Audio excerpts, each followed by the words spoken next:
Topic Thunder, it's Topic Thunder. Just acknowledge it, knowledge with no scholarships. It's Topic Thunder, it's Topic Thunder. Breaking everything down, tech to politics. It's Topic Thunder, it's Topic Thunder. We don't tell you what you want, we just give you what you need. It's Topic Thunder, it's Topic Thunder. News, brews, and views from these Chi-Town streets. Topic Thunder.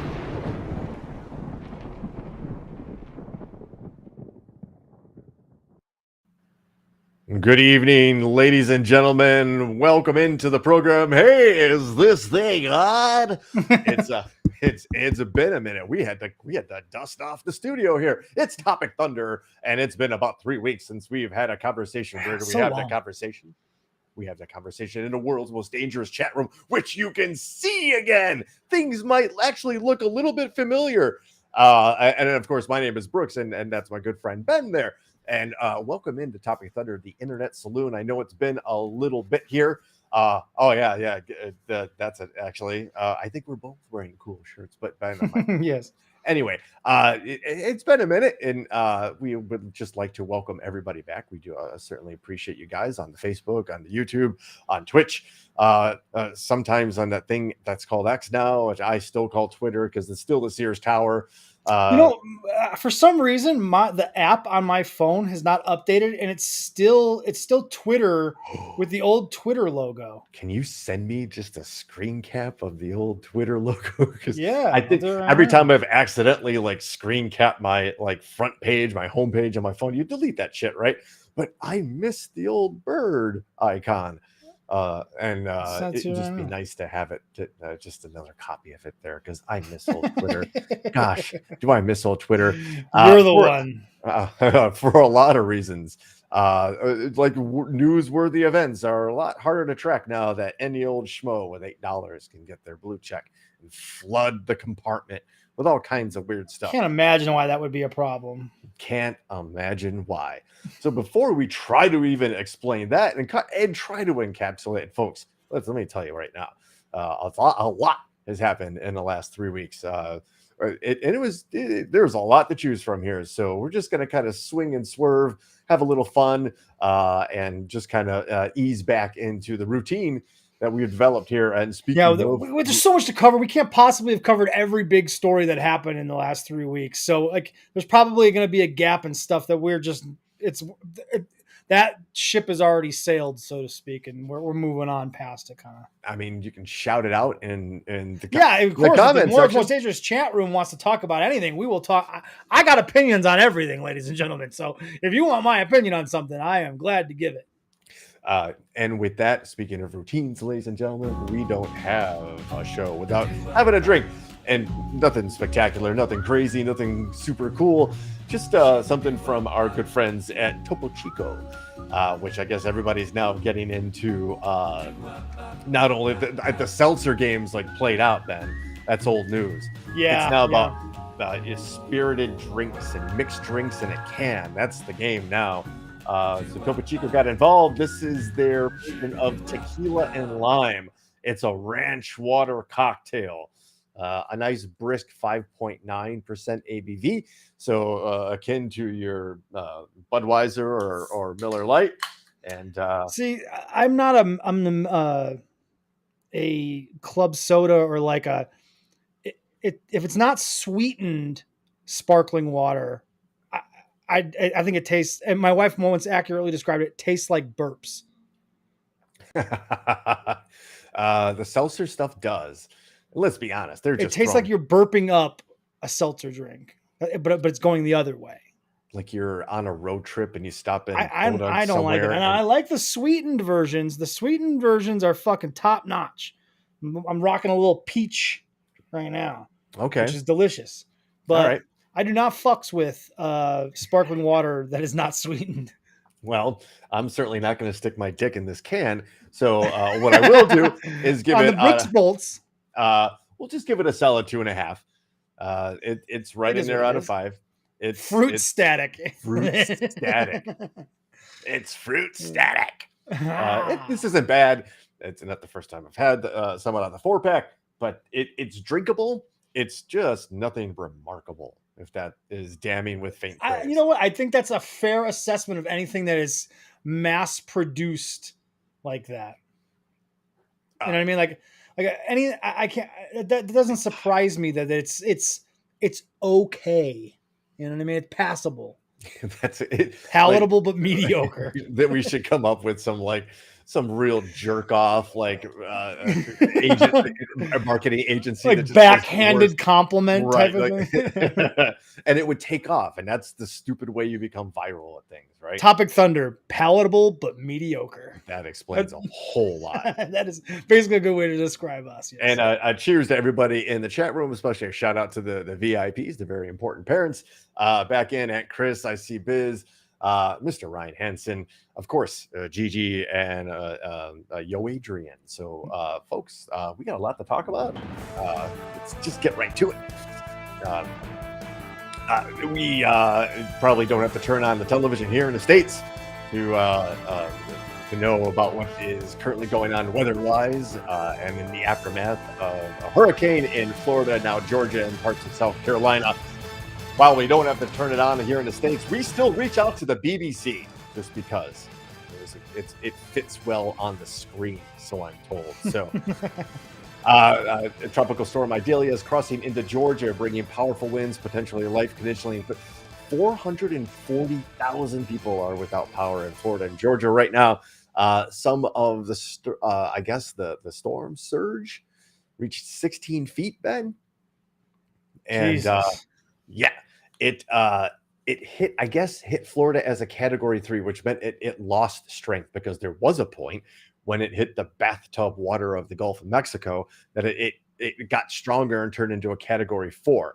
And I guess that is all determining by waves and I guess wind speed, right? Category 3 is like 120 mile an hour winds. Yeah, it's like it almost feel like, well, it was only a Category 3. Only a Category 3 is still fucking ridiculous. Yeah, right. Like you're not sitting in some sort of mountain grotto. Okay, you're in the lowlands of Florida. It's not a gentle breeze and a sprinkle coming through. Yeah, right. And it's more about the aftermath. I get, not even hurricanes can get it right in Florida. It's so true. We jest, we laugh. I guess but we also on the show always talk about these natural disasters, especially here when they happen here at home, but of course elsewhere too.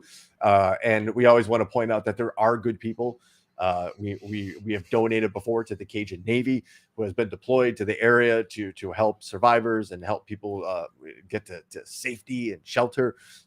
And this is across 3 states. And even though these 3 states are trying to move backwards and normally detest the idea of the federal government doing anything in their lives, the federal government will graciously supply all kinds of aid. It's already been promised. All the governors of the state have to do is declare an emergency, all the red tape, money, support, FEMA, all that fun stuff. Yeah, it'll be fun. DeSantis will be loving the federal government when it comes time for them to hand out some money and help out with the recovery. Which is a stark contrast, Ben, to the prior administration, where such aid was denied until certain pieces of legislation were agreed upon. And at some point, sounds like blackmail or extortion, something along those lines. Yeah, I don't know what you're talking about. Maybe recall the ever so gracious former guy tossing rolls of toilet paper. Yes, to people who survived. Okay, funny, but since we're on this and you brought that up, I did. One of the things one of the things that happened while we were out was the disaster in Maui. The horrific wildfire in Maui and the destruction that happened there. And what has been fascinating to me is the politicization. Is that the right word? Politicization. Politicalization. There you go. Of this situation, when you hear again, conservatives looking for any reason to say Joe Biden screwed up, and they've been like nitpicking of how quickly he responded, or like there's that $700 payment, right? That was put out in the media that there was a $700 payment, and the right wingers out there on social media are like, we give billions of dollars to Ukraine, but we can only give $700 to the people of Maui, and all of those things are just so disingenuous. Because listen, I have always said Joe Biden, not a fan. Kamala Harris, not a fan. Wouldn't have been my choice. Same. But if presented with with a choice of either them or Donald Trump, I'm going to go with them, unfortunately. But they're not my choice. And if it was anybody else, I'd be okay with it. So this is not a my team. But Joe Biden is not my team. But what you cannot say is that the U.S. government did not properly respond and has not given millions and millions of dollars worth of support to the people of Maui to try and help those people out. And at the same time, these wealthy fucks, dude, leave it to the ultra wealthy, the billionaires, to find a tragedy and then go in behind and try to buy these people's properties from them when they are going back and realizing they have nothing. And these rich fucking hedge fund billionaire assholes are going in and trying to buy up all this land because they're going to develop it once. And for them, it's great because all the destruction has already been done for them, right? Leveled it, right? They've leveled it already, right? So you can rebuild this beautiful area, this beautiful island. You could rebuild it with the biggest, nicest, most expensive homes and condos, and you could make it the new place for all the celebrities. It already is, but you could expand where the amount of stuff. And it's just disgusting to see the politicization of a disaster like this. And this is going to be the same thing again. This Florida thing will be politicized too, and it's always like the reaction, but you forget that the reaction for Puerto Rico was fucking tossing fucking paper towels at them, literally throwing paper towels at people. And if that would have been Joe Biden, those same people complaining about Joe Biden and his response to Maui would have been beyond outraged if there was video of him just throwing paper towels to the people of Maui. They may have taken to the streets and stormed the Capitol. Maybe. Yeah. So it's just so gross to see. You just can't, nothing can happen in this country. Even a natural disaster where you would think everybody should be on the same side of these people. This is an awful situation, and let's figure out a way to help these people. Let's donate to the right causes. Our tax dollars should go to help support people in these types of situations. Programs like FEMA and whatnot. Like, let's focus on the positives, but to politicize these situations is just, it's exhausting at this point, man. I'm almost just exhausted by it, honestly. It's tough, and we're kind of guilty of it, I guess, because it's the first thing we started talking about. But in all honesty, if we can't agree that the federal government exists to support a situation or defend a nation at a large scale, then what do we have a federal government for, right? That's their role. And it's supposed to be completely bipartisan. Everybody pays taxes to that central thing. So when shit goes sideways in Chicago or San Francisco or Maui or in Florida, everybody has access to the same resources. Is there a hurricane in California too right now? Or was? There was. The first one in like over 100 years. Dodger Stadium was like in a lake. It was. I think they had like 6 foot at ground level. Like no big deal. There's nothing going on. The planet is awesome. Yeah, everything is totally fine, ladies and gentlemen. Yeah, we literally as a species asked Mother Nature, "Hey, is everything okay?" And she said, "Everything's fine." Yeah, let me show you how fine it is. Everything is fine. Dude, this winter is going to be, I can't even imagine what's going to happen this winter. We're going to have like record colds, surely. I've already kind of saved in the old shopping cart a parka for Fiona that has like the leggings, yes, like all the way down her legs. So we're going to go. Yeah. Anyway, actually, before we move on from this horrible natural disaster that is not at all fueled by climate change, I want to give some words of wisdom by the governor of Florida, Ron DeSantis. Hold on. Words of wisdom? There's a lot of debris. There's a lot of trees knocked down, a lot of power lines and trees going over power lines. There's going to be a lot required to get this all cleaned up and everything back up and running again, he says. Some communities are still stranded due to impassable roads. He continues, he adds that there have been reports of stranded communities, in certain stranded communities, of looting. And we quote, "We are not going to tolerate any looting in the aftermath of a national disaster. I mean, it's just ridiculous that you do something like that on the heels of almost a Category 4 storm," he says. Funny he says heels because we see you, Ron. We see you with those lifts, pal. To the looters, he reminds them that homeowners have the right to shoot them if they trespass to steal. Let me remind looters, you never know what you're walking into. People have the right to defend themselves and their property. Thank you for really dispelling the fear and making sure that we understand exactly what you're talking about, Mr. DeSantis. This guy is probably one of the most unlikable people to ever inhabit a large-scale political office. It is stunning watching his slow descent. And at that debate, it was funny. Like I saw something like he looked disinterested. He looks like a man who has no interest in being president. There's no like fire in him at all. Like I think he's just doing it because people around him told him he was supposed to. His wife. And he doesn't really want it. There's actually a lot behind the wife thing. I'm not saying that to be a dick. I'm sorry, Ben. Yeah, no, that's fine.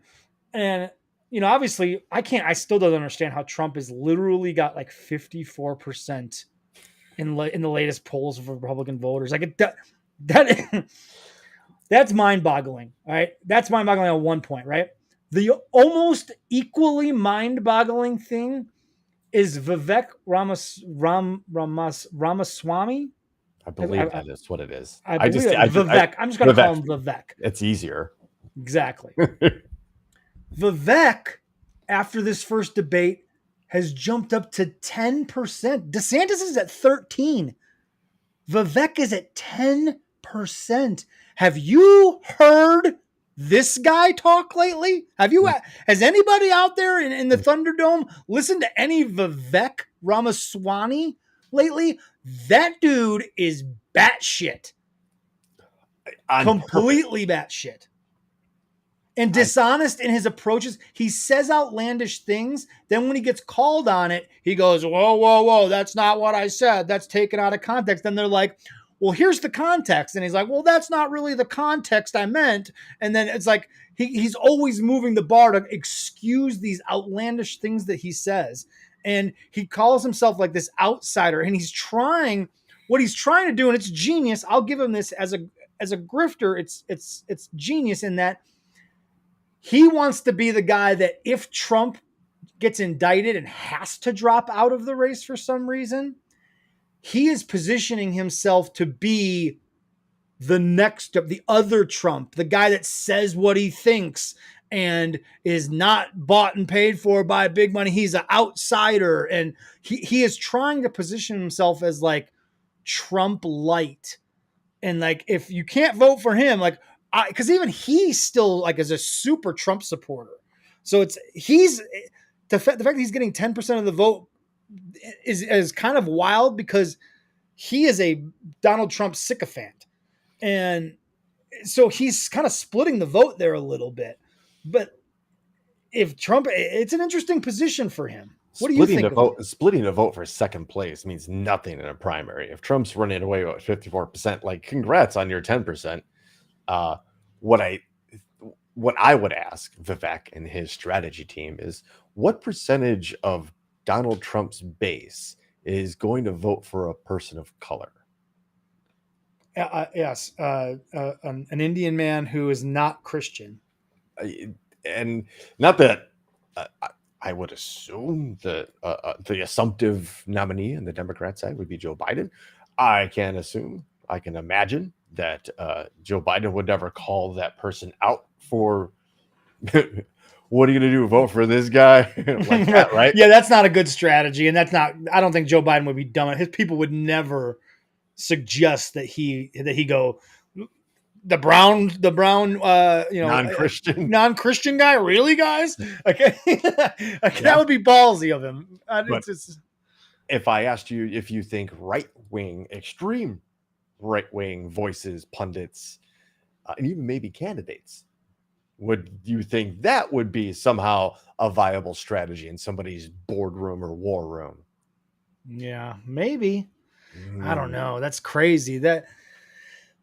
Yeah, I don't know. It'll be interesting if Trump is not able to run, it turns the whole thing on its fucking head. And what I will also say before we move on off of the presidential stuff, it is disappointing to see that Chris Christie did not perform well in the eyes of Republicans at that debate, when he was the only person on that entire stage willing to actually speak truths about the reality of the situation that we are in, and getting outside of this is just a political witch hunt, instead of, no, the man committed crimes. He should be held responsible for those crimes.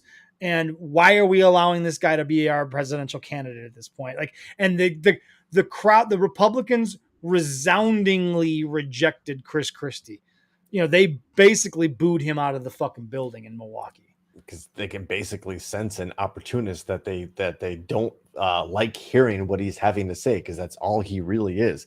Because where was Chris Christie 8 years ago, 6 years ago? He was buddy with Trump, the tuchus, looking for that either vice presidential or attorney general nod. So, with all due respect, fuck you, Chris Christie. You're being the ultimate opportunist. Other people are doing it for ego, and you're clearly doing it for power and self-gratification as a career achievement. But at least somebody's saying it. He's still that doesn't discount what he is saying being good, what he is saying needs to be said to the faces of the people that were watching that debate. Those things needed to be said to that crowd. It is disappointing that it had to be Chris Christie to be the one to say it, but at least someone is saying it. Well, there's nobody else. I mean, after him, nobody else is going to say that. Mike Pence is still trying to find some way to walk both lines, and Did you see the moment where they asked raise your hand if you would support Donald Trump as the candidate should he win the nomination? The video of that is just hilarious. Vivek is the first one. He can't get his arm up fucking fast enough, right? And it's like a chain reaction that one looks next to the other and sees that their arms, and there's a moment where Ron DeSantis looks down and sees, and he's like, all right, I guess I'll go and fucking put my hand up. And then Mike Pence does the same thing where he's like, well, I'm not going to be the one that doesn't have his hand up. So he puts his hand up, and there's a noticeable delay where it's obvious. They're like, I don't want to do this, but all right, fine. It was uncomfortable. It was awkward for sure. That's power. Is what Yeah. That is a threat. That is a known and accepted threat. Speaking of threats and power. Wow. This is just, when you come for the king, ladies and gentlemen, you best not miss, right? Wow. This was inevitable. This was, if you would have told me, predict a story that will 100% be talked about on Topic Thunder in the next 6 months after the Prigozhin and Wagner group I led that attempted coup, I would have bet any amount of money that you would have asked me that this story would have been talked about within months, and here we are. Prigozhin gone. Prigozhin on the exact 2-month anniversary of the coup, the attempted I'm sure coup. It's just ironic. That's just coincidental. And we all know what happened, except, and Ben, I completely agree with you. Apparently, the only person who didn't see this coming was Prigozhin. Apparently, how do you get on a plane? Okay, that's a great question. Let's park there for a second. How in the world, you know who your enemy is? You know you took, like you said, you took a shot at the king, the one that if you miss, you know what is coming. And you still got on a plane? You still got on an airplane? The fuck is wrong with you? You were asking for it. I have a hard time feeling sorry for the guy because I mean, motherfucker, you should have known. I would have drove everywhere in a tank if I was him. Just so you know, Putin rarely flies when he travels Of domestically. course he doesn't. That would be travels by stupid. train. He travels by train, and it's like a hella armored train. Like you, I good bet luck. it is. Yeah, that's It is. smart. Yeah. This from Reuters. This was just today. So the plane goes down, I think last week, maybe 2 weeks ago, or something like that. Everything's blended into one. But He threw himself out of a plane window after stabbing himself. I think Lockport Joe had a good like in the moment reply in the group chat. He's like, he had the window seat, which is just like, but it's one of Joe's like awesome talents is the one-liners. From Reuters, just today, the Kremlin said on Wednesday that investigators were considering the possibility that the plane carrying a mercenary, come on, Chief Yevgeny Prigozhin was downed on purpose. Let's repeat that. The Kremlin said that the possibility exists. The plane they're considering the possibility. Purpose. This is a quote from Kremlin spokesman Dmitry Peskov. It is obvious that different versions are being considered, including the version, you know what we're talking about. Let's say a deliberate atrocity. He told reporters this during the investigation. He was then asked if the Internal Civil Aviation Organization would investigate the crash. Peskov said that the circumstances made it different, though he cautioned that investigators had made no formal conclusions about what exactly took place. He said, let's wait for the results of our Russian investigation. Oof. The private Embraer jet, which Prigozhin was traveling from St. Petersburg to Moscow, crashed north of Moscow, killing all 10 people. The top 3 people in Wagner Group and the 4 bodyguards that apparently did a whole hell of a lot of good for Prigozhin that he brought around on actually a week ago today on August 23rd. So Aunt Chris raises an interesting thought in the world's most dangerous chat room that Ramo. That he agreed to it to protect his family. He said that's an interesting thing. Like they say, all right, you have a choice. Either we kill your entire family and leave you alive, or we publicly and spectacularly assassinate you so that I can show just how big my dick is, and your family will be safe. That's an interesting predicament that you could totally see Putin putting someone in, like you having to make that choice. That's a very Joker-esque, like comic book villain type choice, but I could see him doing it. What I can't see is Prigozhin. I mean, history certainly repeats itself, and who's to guess it would have been Nazis repeating history again. But I can't imagine that this brutal kind of strategist that Prigozhin was, couldn't foresee something like that. And what would be the point of the coup then? To strengthen, I guess I'm answering my own question, to strengthen Putin's grip and power at home, to show once again, hey. So you think even that was for all intents and purposes, a false flag? It could have been. I see what you're saying. It could have been. It makes no sense. You were on the second coming of the Blitzkrieg, an unexpected armored vehicle roll towards the capital. That was Blitzkrieg is lightning, that lightning speed. You had helicopters, you had members of the Russian military, and being like, oh, you see, boys, go get them. Letting the people roll by, like military office inside Russia taken over by Wagner Group. It's really tough to tell what goes on in Russia, right? Oh, of course. Yeah. And anything is possible. It's all possible. None of this is outlandish, like you were saying, comic book imaginary stuff.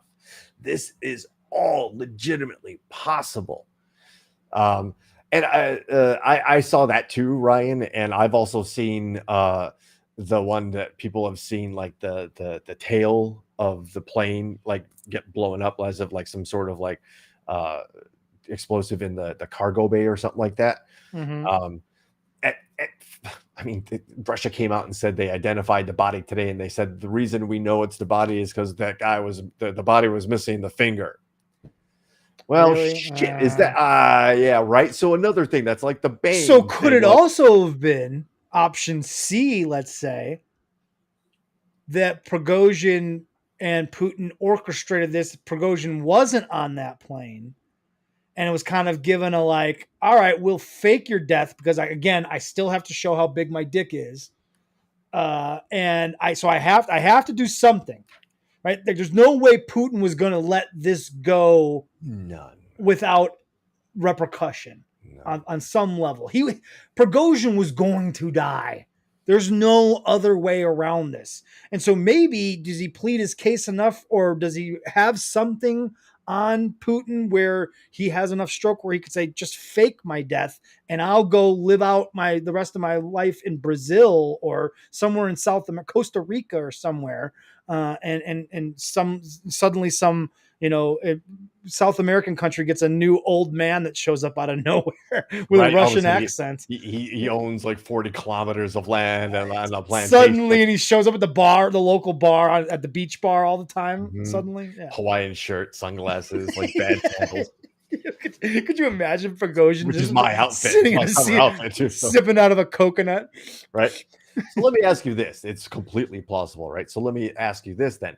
If you're Vladimir Putin, do you cut that deal with him? No, he's a dead man. He's a dead man. There is 0.0% chance that I do anything other than kill him in a spectacularly public way, just like he did. Short of hanging him out front of my palace, like, or putting his head on a pike outside my palace, like blowing him up on video is as good as you could possibly ask for. I would go through the trouble again if I was Vladimir Putin, and I'm not. If I was, I would go through the trouble of like, oh, you know what, Gozy, that's a good idea. I happen to know people in Argentina. We can set you up. We'll get you a new passport. We know people that do plastic surgery if you feel like you need to do that. The only deal is you're my brother. We've known each other since the 90s. We brought Russia to this now. The only thing is you just got to be quiet, right? You got to do me that solid, right? Mm-hmm. You got to be quiet, right? So Prigozhin, goes first class over to Argentina, and I don't know if he takes a submarine. I know he doesn't like to fly. But Putin beats him there, right? Prigozhin's going to walk into that cabana or whatever. He's going to walk into his estate and meet his butler and his staff and everything like that. And he's going to walk into a room, and there's just going to be a person sitting at a desk in a dark, low-lit room. But you'll see the bald head, you'll see the droopy cheeks, yes, and then somebody will come right up behind Prigozhin and slit his throat, let him bleed out right there, while Putin just gets up and just looks down at him and then just walks away. Yeah, exactly. Yeah, very dramatically. Yes, I could see that happening. Like, there's no doubt Prigozhin, there wasn't a moment before the alleged end of his life where he didn't realize what had happened to him. Yes, there was that instant when that explosion happened that it was like, oh, here it is. An instant before he got sucked out of the plane. Yeah. But so just so everybody's clear, the Russian, there's a special, what do they call this? There is an investigative committee that is engaged in this. Russia has told their civil aviation organization to butt out. Brazil actually offered support to investigate the crash. And Peskov said, first of all, the investigation is underway. The investigative committee is engaged in this. He also said, in this case, there could be no talk of international aspect. Did we say anything about internet? What internet? What? Yeah, the Russian media is funny. Like the state media is always funny because they're just like, "What do you mean? This very obvious thing that I was very obvious? That's not very obvious." It's But always like, "What do you mean this? What but do it you could be mean we are this involved? Maybe it could be, the United States." Like, shut to up. further emphasize how one Vladimir Putin feels about the Wagner Group and Mr. Prigozhin's efforts. He completely leveled a cemetery that Prigozhin built for Wagner soldiers who died fighting in Ukraine on behalf of That's Russia. petty level 1000. That is gangster. Yeah. That is gangster international.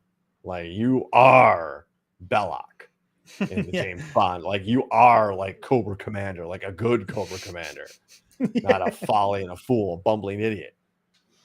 Well, I just wanted to point that out. Just again, we're just spitballing. We're talking about what might be going on inside the hierarchy of the Russian Empire. Yeah, one of my favorites hobbies, I guess. But Ben, that's not the only place that there's trouble, and there just seems to be a lot of coups going on in Oh, look at Africa this right one. now. Oh, didn't we just mention a few months ago, like, start looking for military actions and uprisings and coups in the continent of Africa because of, I don't know, like water and other Cobalt, precious metals and materials that happen to be in lithium. the ground in Hmm. Africa? Huh. We did, I think. Please go on and tell me about what's going on in Gabon. Well, Ben, military officers in the oil producing Gabon said they have seized Oil power. producing, you say? No, I Oh, do say apparently, oh, Ben, they produce oh! oil. They Isn't seized that power something? today, Wednesday, placing President Ali Bongo. And I mean, come on, Come on, you, that is all-time name right there. By the you've way, got that it. is an all-time president name. You're in the top 10, friend. He placed him under house arrest and naming a new leader after the Central African State's election body announced Bongo had won a third term, saying they represented the armed forces. The officers declared on television that the election results were canceled. We're canceling them. Fuck them. It did not happen. Borders were closed and state institutions dissolved Holy after shit! a Pence vote that was set to extend the Bongo family's more than half century in Wow. power. Yeah. Within hours, generals met to discuss who would lead the transition and agreed to a unanimous vote to appoint General Brice Oligui Nguema, former head of the Presidential Guard, according to another televised address. Meanwhile, the detention in his residence, Bongo appealed in a video statement to foreign allies, imploring them to speak out on his and his family's behalf. He had no idea what was happening. Bongo's plight. There's a band name. Bongo's plight. Yes. Bongo's plight. That's the Topic Thunder house band. After Biz, when Biz can't Yes. be here, Yes, exactly. Bongo's plight steps in. No. Biz is the band leader of Bongo's plight. The Doc. He's our Max. He's our Max. Whatever, Max Weinstein or whatever. Oh, see, I showed my age and I said Doc Severinsen, but they're all compliments. Biz is one of our longtime fans and helped write the music to open the show. And you sometimes see us wearing his gear, his shiesty gear. So, anyway, Bongo's plight. That's a segue there. Bongo's plight was a dramatic reversal from the early hours on Wednesday when the Electoral Commission declared him the winner of Saturday's disputed vote. Voting on a weekend? That's weird. What? That's what? You mean when most people don't have to work or have to work half days or might be more available to go vote? Yeah, it's What? crazy. Yeah. Wow. The military takeover in Gabon is the 8th in the West and Central Africa since 2020. By my count, Ben, that's just shy of 4 years. The 8th military takeover after Niger in as many months.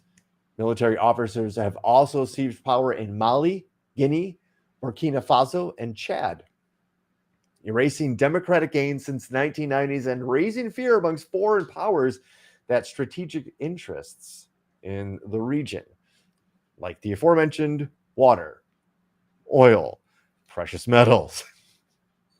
It's amazing. It's amazing how that works. Oh, you got some shit in the ground we might be able to use. Oh yeah, we've got to get your military to perform a coup on your president because he is not willing to just give us his shit. So, we got to make him out to be the bad guy. That is textbook fucking United States and fucking ally powers kind of shit right there.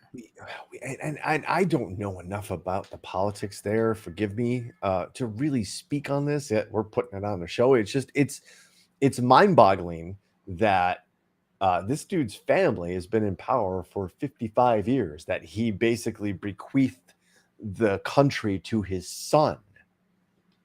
Right. So that's not cool either. Right. Exactly. I'm not to say that whatever was going on there was the right way to do things, but it was also, I know this, I didn't know there was unrest there like until now, right? Like Right. It wasn't a major catastrophe. There wasn't a genocide going on there or something that, we should be aware of. This is just more political bullshit. Like we don't, these people have been in power a long time. We're no longer cool with that. And so we're going to rise up against, but it is always rooted there. The uprising is always influenced by dark powers that are whispering in their ear and provide and making things happen to what's the right word, encourage or embolden the uprising, to overthrow what's in place currently, to attain a certain result, right? Yeah. That's the old adage, right? You create a problem, you offer the solution that delivers the result you wanted. Mm-hmm. Oh, hey, we need to send some freedom and law and order down to Central Africa, Venezuela. wherever, right? Just to be blunt and honest, ladies and gentlemen, the colonizing of white people across the globe. We talked about Maui. We talked about the modern day possibilities of colonizing the poor folks of, I believe, Western Maui. Hawaii is no stranger to people Being looking like us colonized. being colonized. Like, you don't have to go too far around Maui to hear examples of that, and that's another reason why the people are very afraid and very skeptical of this. Like, right, we're gonna have to talk about the colonization efforts and success in the last 200 plus years in Africa, but people who look like us, right? Mm-hmm. The modern day efforts in this regard, right? Well, and I'm guilty of it too. Russia, Ukraine, America, like we don't. It's kind of it's kind of built in to Sure. almost the national conversation, because it's real easy to dismiss, like, oh, that's those people, right? Oh, they're third world country. They can't even feed themselves. Tell me I'm wrong. I'm not saying I Right. believe any of that shit, but that is part of the water cooler conversation that we all hear at work or between certain friends that we don't disagree or agree with or whatever. But that is part of how people view that. And it's real easy to dismiss these countries of people who don't look like us. Yep. Speaking of people who look like us and probably should be dismissed, I think Ryan Hansen brought this up earlier. Ben, I know you said you had not seen this, you had read about this, and let's talk about this because this is going to be part of. Yeah, let's just skip that. We don't need to cover that. That's just another story to recap the amount of coups that have been happening. Oh no, yeah, the next one I have is the don't arraign on his parade. Oh, really? That's where we're next. Yes. Do you want to do that? Yes, let's do that. That's what we had planned. So we talked about coups, ladies and gentlemen. Yeah, I didn't move my video on my timeline, so we talked about coups, right? We're going to do a little musical number here. It's not my musical number. And if you've been on the internet at all and don't know who Randy Rainbow is, just by chance seeing a quick TikTok or whatever, quite the funny man, quite the talented person, sat down with the former president, number 45, Donald Trump, for a quick interview after his fourth arraignment. I think, Ben, in the 3 weeks we were off, I think we missed 2 arraignments, which is quite a feat. which is pretty impressive for a former president. Yeah. I understand that's that's hitting like 6 homers in a week or something like that, right? That's a great day at the plate. All we got to do is find one more vote, Brooks. One more. Just one more. Anyway, ladies and gentlemen. Well, we're back again, and joining us now on his way to surrender at Georgia's luxurious Fulton County Prison, GOP frontrunner Donald Jessica Trump. Or do you prefer Rico racketeering? Let's cut the shit. You've just been indicted a 4th time, bringing the total number of felony charges against you to 91. Just 9 more and you get a free mugshot. It's called election interference because I'm leading everybody by a lot in the polls, for every Republican, frankly, and every Democrat, including Biden, by a lot. You know, I gotta hand it to you, Mr. Former Fake, 1-term, twice impeached, currently 4-time criminally indicted, not my president girl. When people call me names or, threaten to lock me up for 70 years for plotting to overthrow democracy, I'm in bed for a good week. But you just keep throwing parties for yourself. Last night I had a rally with tens of thousands of people. Good for you. Forget those trolls. You've got a country to destroy. Your delusional narcissism is inspiring. Don't do it. In fact, it reminds me of a song I once knew. Don't do it. Don't do it. Don't tell him he's a dirty lying bragger. Life's Big Macs and the sun's a ball of MAGA. Don't anybody dare rain on his parade. I don't have a lot of time. Don't call him when new charges have arisen. Don't tell him he's about to rot in prison. Don't even just a hair rain on his parade.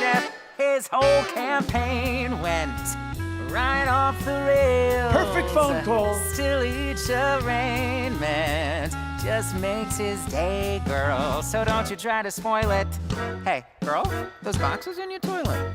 But whether he defies a fair election or tries to organize an insurrection, this simply awful, slimy asshole of a guy. He won't be bested when he's arrested. He just bamboozles and bluffs. Ooh, ain't he nutty? He can run, but he can't win a race in handcuffs. No time for DOJ to dilly-dally. Tell Jack Smith, go away, he's got a rally. So take a hike and don't rain on his parade.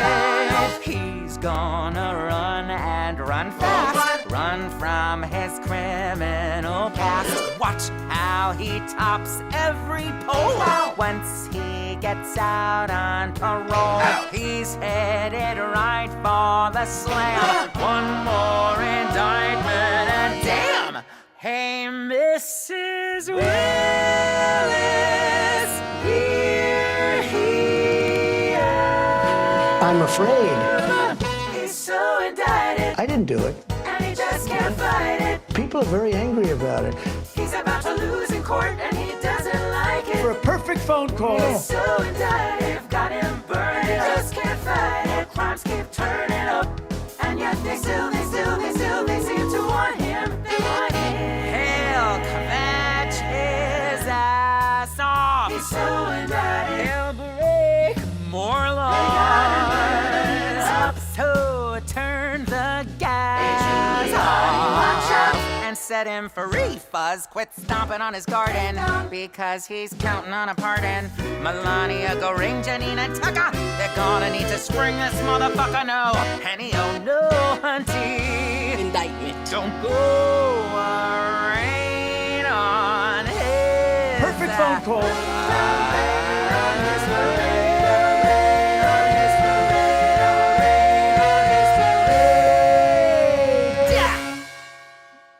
I'm afraid. He's so indicted.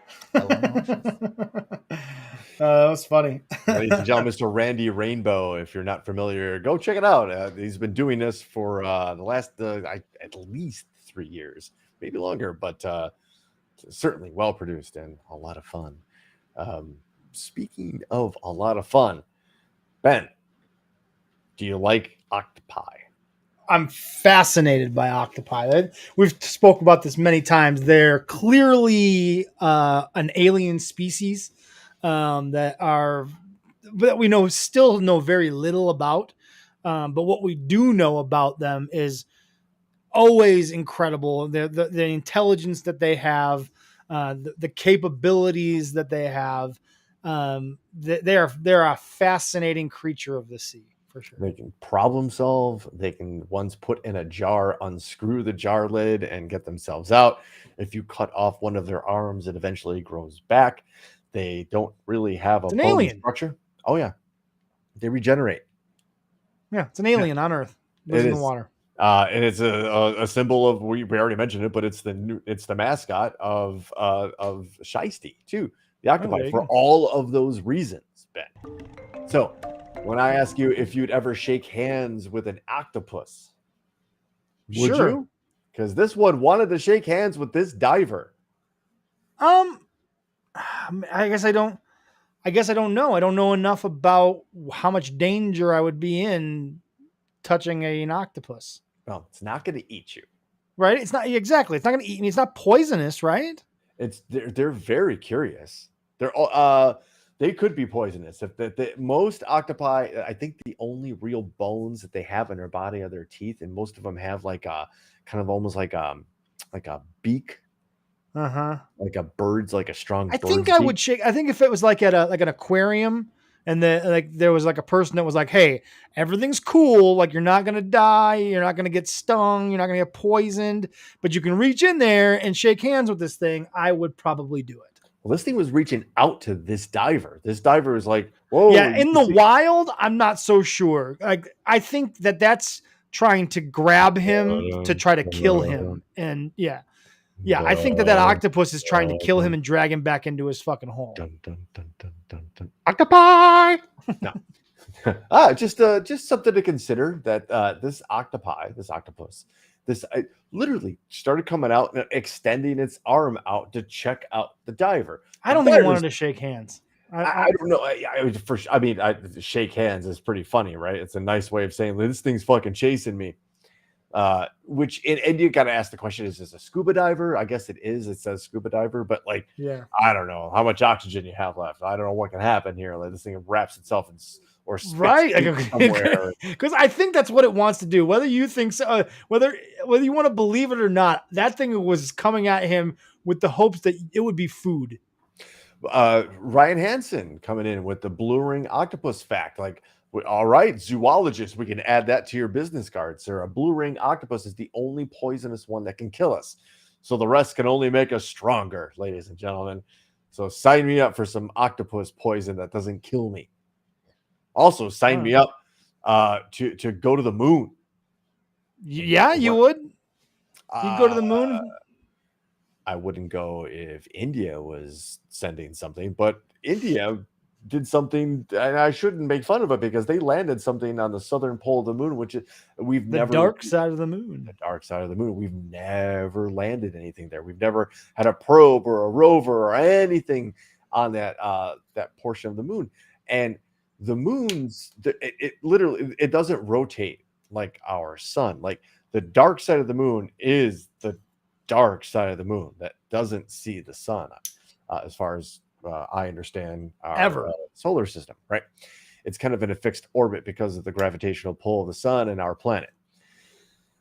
Well, the Indians, not the Native Americans, I don't mean to confuse anybody, but the country of India had landed a rover and a probe on the southern pole of the moon, becoming the first country to do so. And if you scroll down, there's a nice little picture of where the actual moon landings all have been.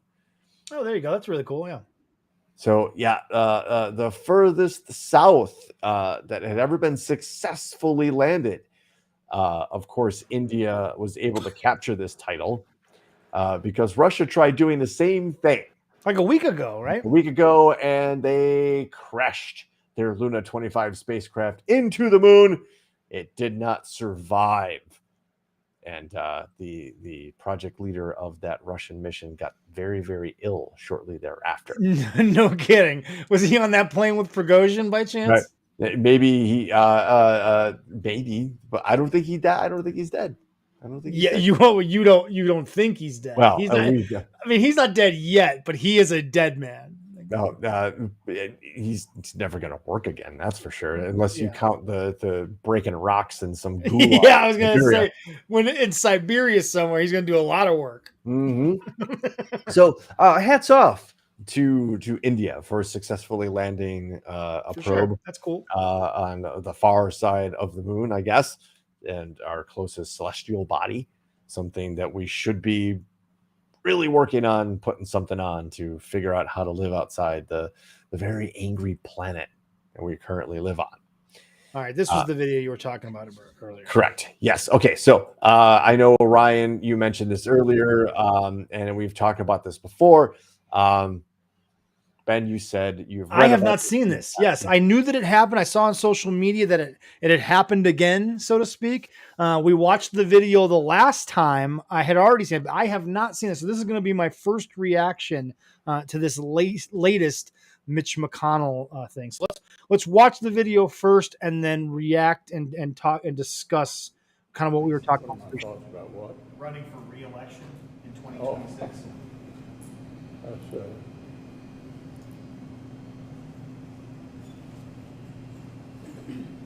Oh, he's lost. He's Did you hear the gone. question, Senator? Running for re-election in 2026? All right, I'm sorry, you all, we're going to need a minute. Senator. Benny.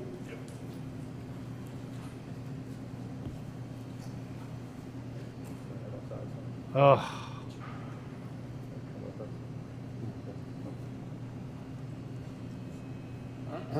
okay. Somebody else have a question? Please speak up. oh man. Yeah. Okay. Yeah. I've got a lot of questions. Oh boy. Why Okay. are you continuing to put a very ill person out there in situations where he's clearly Yeah. having a medical emergency?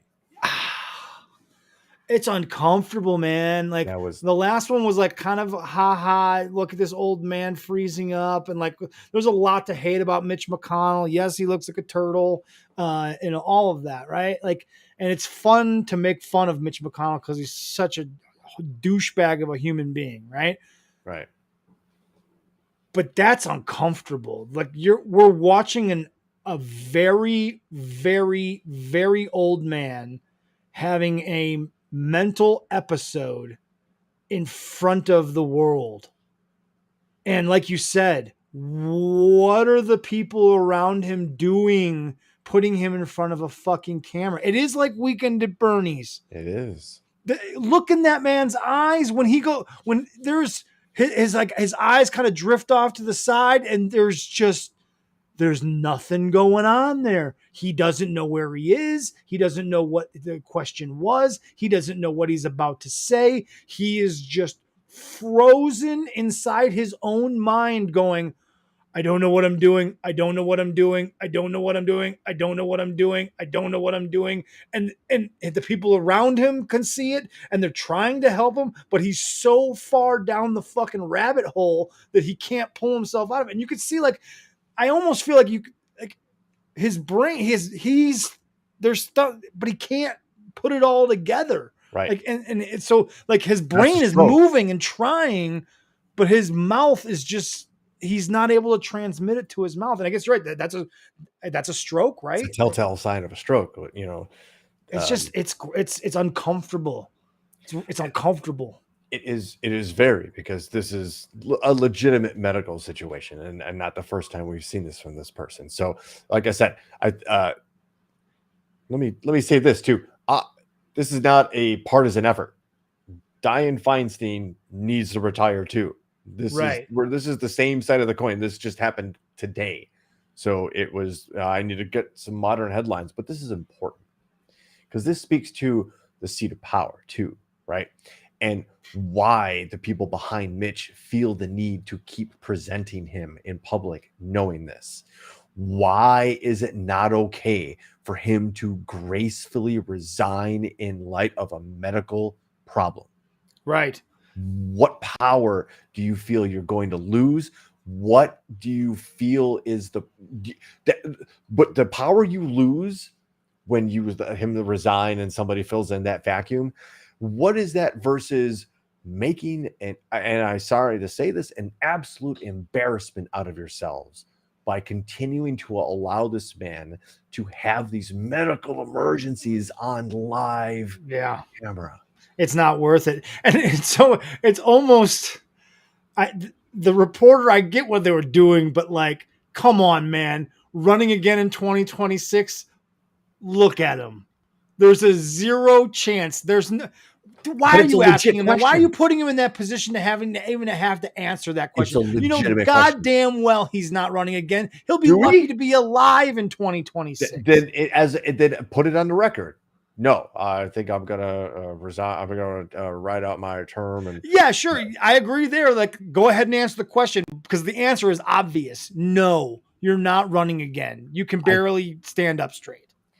But I think that's what, as a good reporter, like that's what we're asking, right? And no, I guess you're right. I feel, but you know what I mean. A part of me is just like, you're asking a question of this moment that you know the answer to. You're just putting him in a spot to make him uncomfortable, to make him answer it, and then additional follow-up questions. I don't think the reporter would be doing his job if he didn't address that. That's fair too. It's a very fair point that you make. I agree. I can't disagree with that. Like if that's the plan, then you say, yes, that's the plan. I'm not gonna run again. What's freaky and what's scary? Look at me. That's what his answer should be. Look at me. Right. Of course I'm not running in 2026. I just forgot that I was even here. Right. Are you fucking nuts? Did you see that video of me a couple weeks ago? Of course I'm not running in 2026. Right. I'm barely here. Right. As a matter of fact, where am I? I'm in Kentucky, right? I'm in Kentucky. No, sir. You're in Washington. Wait, what? Again, I'm not. There's some humor, and we're allowed to have some humor, but at the same time, I can have that humor with also the self-awareness enough to know that yes, is also, as much as it is funny, is also more uncomfortable. To quote Queensryche, sometimes laughter looks like crying with no sound. And are we laughing at this, or are we crying that this is actually happening? And again, we're making fun of the absurdity that it is even happening. Yeah, that's more of what we're making fun of. At the highest seats of power, this is the man who controls the Senate. And Aunt Chris is not wrong in saying that Joe Biden is not far behind. I have been saying it repeatedly. Putting that man on camera to have him say anything is a mistake. He is very senile himself. So yeah, like, make no mistake, this isn't a one side versus the other. This is just, we got way too many really old people in positions of power in our government. Yeah. And we need to knock that shit the fuck off. Well, first of all, Mitch McConnell's wife is Elaine Chao, herself heiress to a Chinese shipping fortune, who was also transportation secretary for the Trump administration, and allegedly, well, this was actually a true story, her family got caught having a yacht that was transporting cocaine. You can look that story up. We won't cover that here. So you can only imagine how good of a person Elaine Chao might be, especially if you went to work for the Trump administration. Yeah. And so much like Melania, where was she when Trump was getting arraigned? She could have showed up at any one of her. She could have picked out 1 out of 4, but none of them. Like, nah, they're out looking for themselves at this point now. They've gotten as far as Gigi makes a good point in the world's most dangerous chat room that, you know, if he is this incapacitated, like, he's obviously not making his decisions for himself. And what nefarious shitheads from the state of Kentucky are influencing his decisions, because it's run up the chain and said, this is what you're going to say for us. Hey, Mitch, we need you to sign something here. Oh, what is this? Oh, this is to put flowers on the sidewalks for everybody. Okay, sounds good. I like flowers. Yeah, Russian aluminum company sets up shop. True story. And again, it all came out a couple of weeks ago. We barely covered the story, but the head of the FBI, New York South Division, got popped for dealing with a Russian oligarch named Oleg Deripaska. Oleg Deripaska legitimately opened a aluminum refining company in Kentucky and also had the Kentucky Teachers Union's pension heavily invested in other companies of his. So just to let you know some of the stuff that good old Mitch is involved with, it might be really convenient for those people behind him pushing things in front of him that he just doesn't remember or know much anymore. Palate cleanse. You know the name Dick Butkus.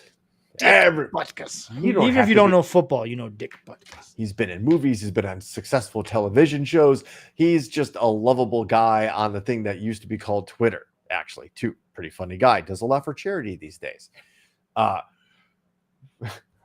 Ferocious, dangerous football player.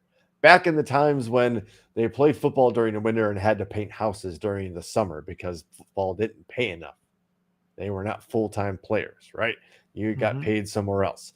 Dick Butkus is a legendary football player known for sharpening his fingernails. What you might not know is the level of shit talking and how good of an athlete and football player he was. This video is from a game. I forgot what year it was. I think it was anyway, it was the Bears-Eagles on a fumbled kick. So just to show you how great Dick Butkus was as a palate cleanse.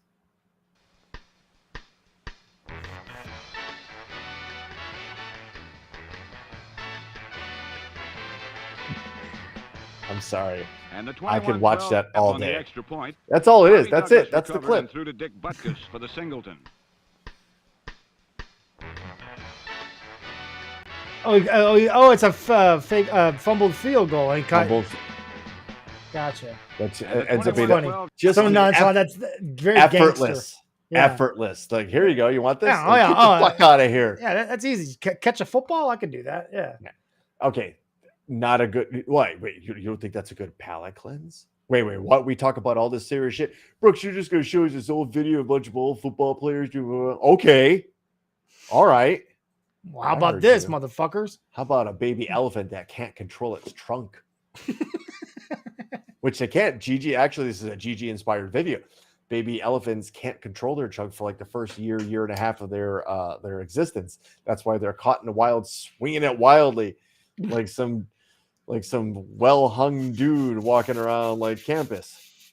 A helicopter. Hello. Hey, ladies, check this out.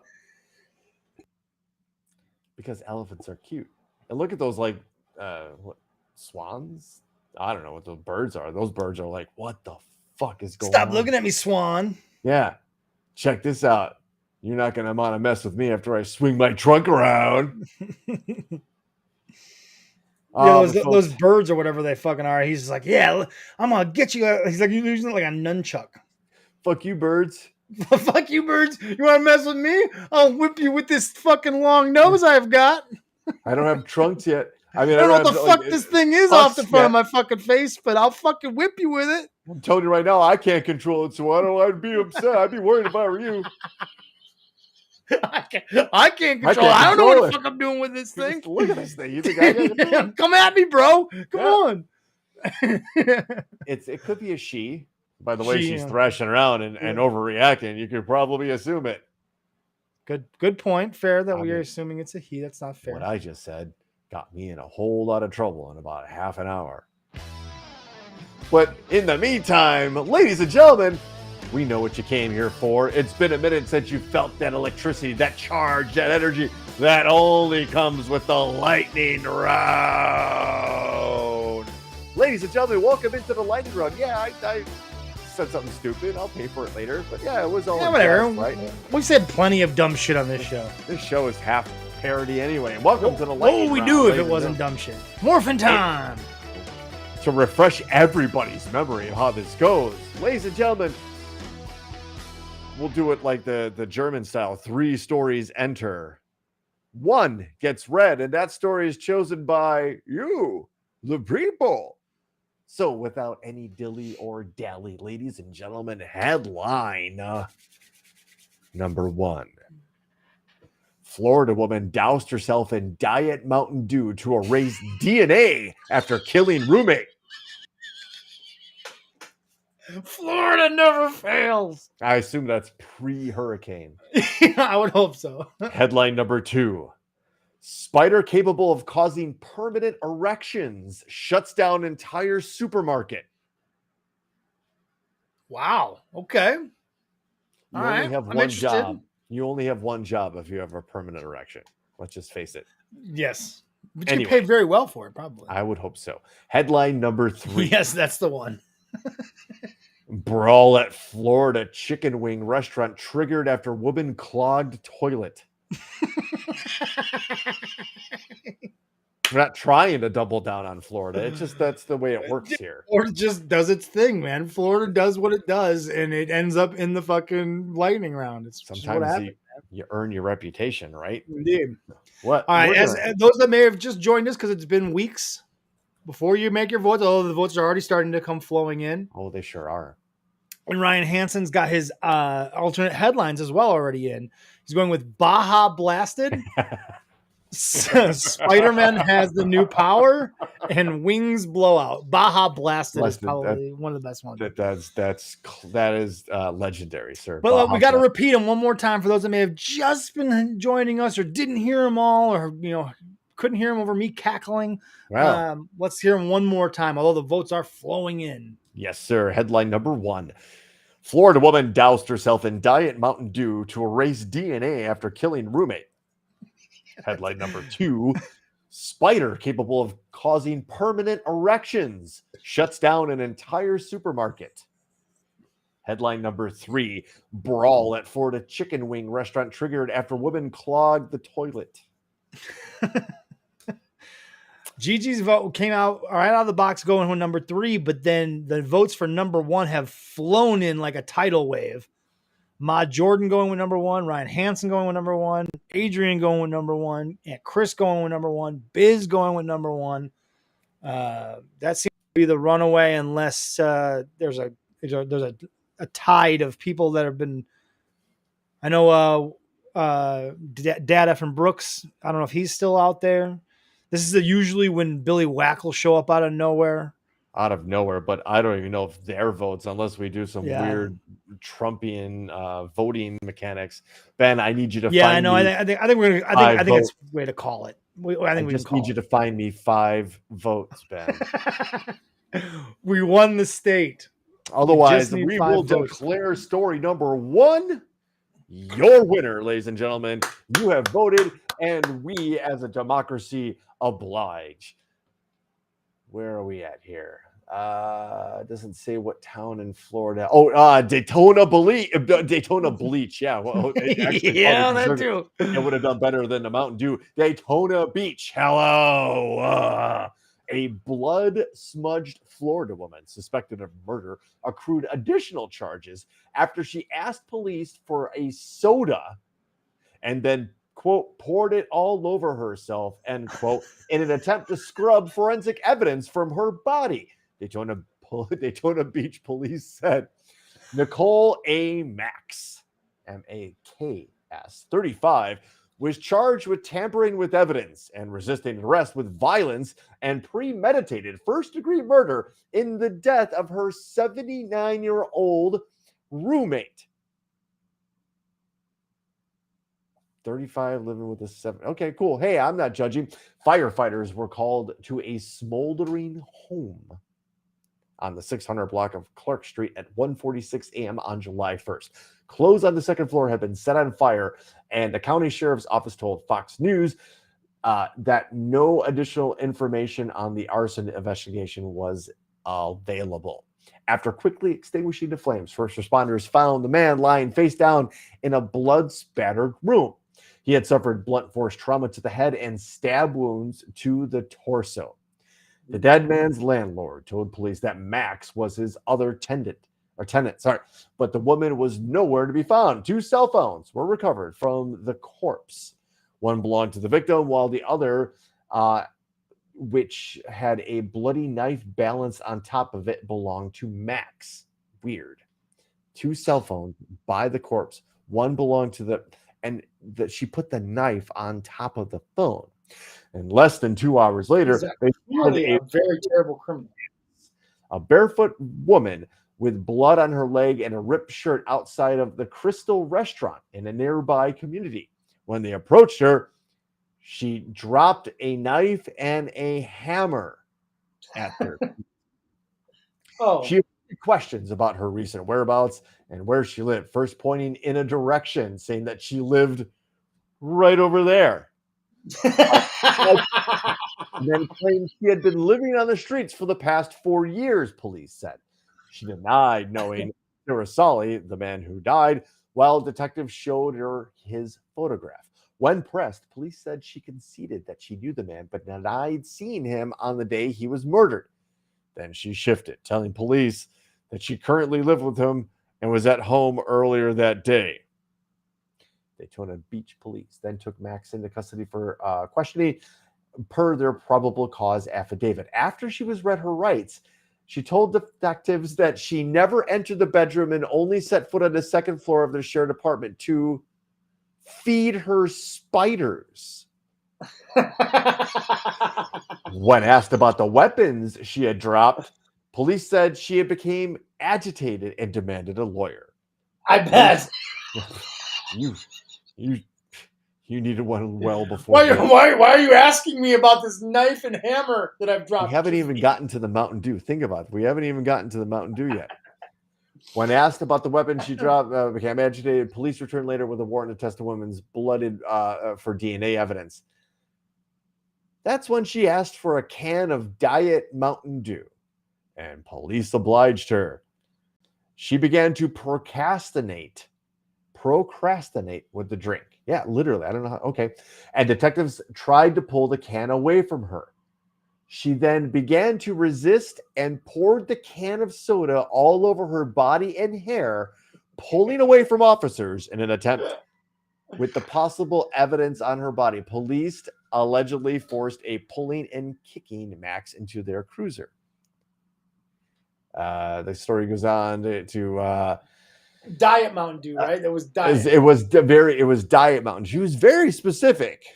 She was very specific about Diet Mountain. She's watching her figure.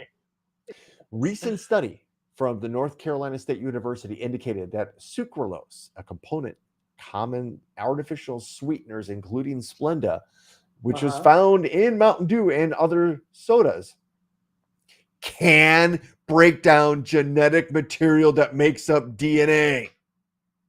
Shut up. You thought the story was going in one direction. Wait a minute. So she was And now onto something. The rest of the story. While researchers she was actually not stupid. She was doing a smart thing. This chick was reading research out of North Carolina State University. Was she a genius? Yes, the Thunderdome is now equally like, wait a minute, what the fuck? I did not see this coming. Yeah. The May 2023 study you referenced makes claims about sucralose acetate, a chemical compound that is different from sucralose and not found in Splenda, blah, blah, blah. There is a researcher that's saying that Splenda told Fox Digital News that the study's author mentioned Splenda erroneously. Either way, this chick had the shit figured out. The only problem is she should have had the Mountain Dew on her, but when she was killing this dude, she made a lot of mistakes along the way. Let's not act like she was a smart criminal up until the Mountain Dew part. The Mountain Dew part somewhat redeems her, but she made a ton of really dumb mistakes leading up to that. You thought about the end, but you didn't think about the parts before that. Right. You know what? I'm good, man, because if I just get the Mountain Dew, I'll pour it on myself. Right. They won't be able to get any DNA off of me. It's going to be perfect. Yeah, but what about the weapons you dropped at this? What do you mean? I want a lawyer. You didn't think it through. Actually, should we show the picture of this woman? I don't want to. I think people deserve to see what she looks like. Deserve? Okay, with that, yeah. Let me send you that because I don't know. I just have a thing. I have a thing that, like, when you smile in a mugshot when you're being charged with first-degree murder, I don't know. I just think, like, you were kind of destined for it. I don't know. I mean, good Chicks looking with neck woman, nothing wrong with it. You Well, can that's the never other trust thing, it. You cannot trust any woman with a neck tattoo like that. Is that like Dale's? Like It does say Dale. Dale's. So all right. So and she's got some math on Yeah. her collarbone 21 there. times 2 times 12. I Wonder what I that don't know. means. I don't know. Let's see. I'm gonna plus that. 21 times 2 times 12 is 504. Don't know what that fucking means. Yeah, what the fuck is the significance of that? That's probably another mistake. She likes to make mistakes. Yeah, this woman is very good at making poor life decisions. Yeah. Yes. Then unfortunately, poor Michael Cipriani or whatever, Sarah Soli, paid the ultimate price for The ultimate price. for moving in with that thing. So, with that, ladies and gentlemen, it's been a minute. So, we hope you enjoyed the show. We are grateful for your participation. It's not the same without you. In fact, it's nothing without you guys. Yeah, this would And be, then it would just be me and Brooks talking at each other. It would be really boring. old men shouting at clouds. Yeah. So, Two bearded white men talking about shit that we don't have. we can't even look different to spice it up, to be honest with you. That's how good we are.